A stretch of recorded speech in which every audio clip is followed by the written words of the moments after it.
1 in 4 Americans with student loan debts are behind on their payments, probably in part due to the fact that the previous administration said, you're not going to have to pay those. According to the Washington Post, nearly 1 in 4, 25% of borrowers required to make loan payments are more than 90 days behind as of the end of March, according to the Federal Reserve Bank of New York analysis. So remember in 2020 when there was a pause on student loan debt repayment, a bunch of people stopped paying not only their student loans, but a bunch of different debts that they had to pay. I think you got paused on your mortgage too. There's a bunch of debts that got paused because of the virus for some reason. Okay, so over the course of then to now, there have been a bunch of people, including the former freaking president of the United States, saying, hey, if you have student loan debt, we're gonna cancel that.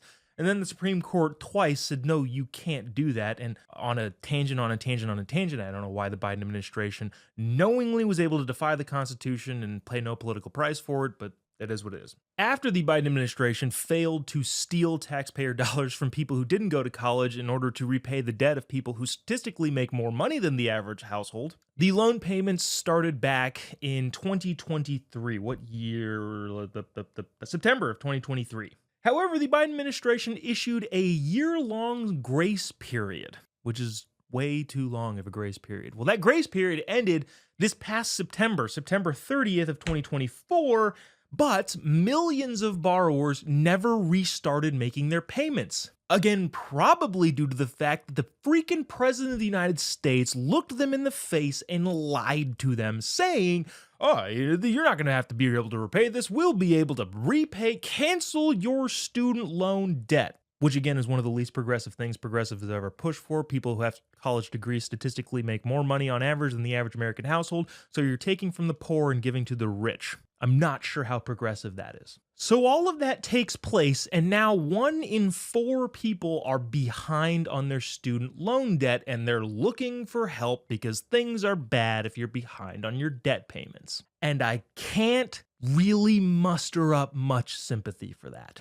Does it suck for those people? Yes, 100%. And I can empathize with the fact that it's not an ideal situation. However, I would like the person, maybe not the person, but the people, the mass of people that were clamoring for canceling college debt, which is unconstitutional according to the Supreme Court and not at all progressive for the reasons I've already stipulated. I would like for them to pay some sort of political price because all of these people that are not paying their loans back are getting hit with massive reductions in their credit score. They try to demagogue this one lady in here or use her story to appeal to the emotions of people. And I understand why this works, but at the same time, it's kind of like, well, you have to have rules and you have to have a system. But they say Tina Johnson was 2 days away from finalizing the purchase of a used Nissan Pathfinder when she got a notice that her pre-approved loan was no longer valid. Her credit score had fallen from 650 to 418 after she missed $400 worth of student loan payments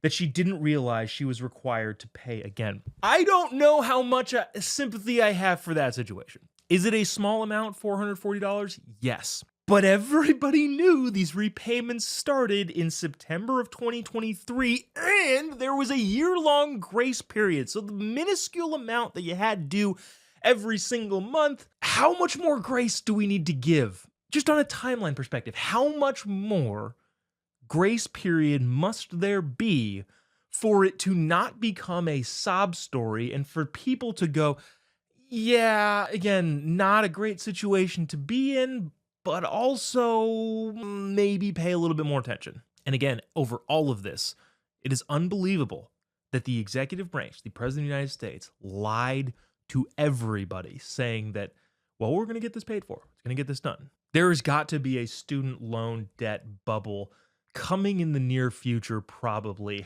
I'm super curious to see what that looks like, considering most loans are backed by the federal government from a student loan basis, which means freaking taxpayers are probably going to be on the hook for it. But there's going to be a price to pay, and I would personally love to pay as little of that price as possible, considering the fact that it doesn't involve me whatsoever.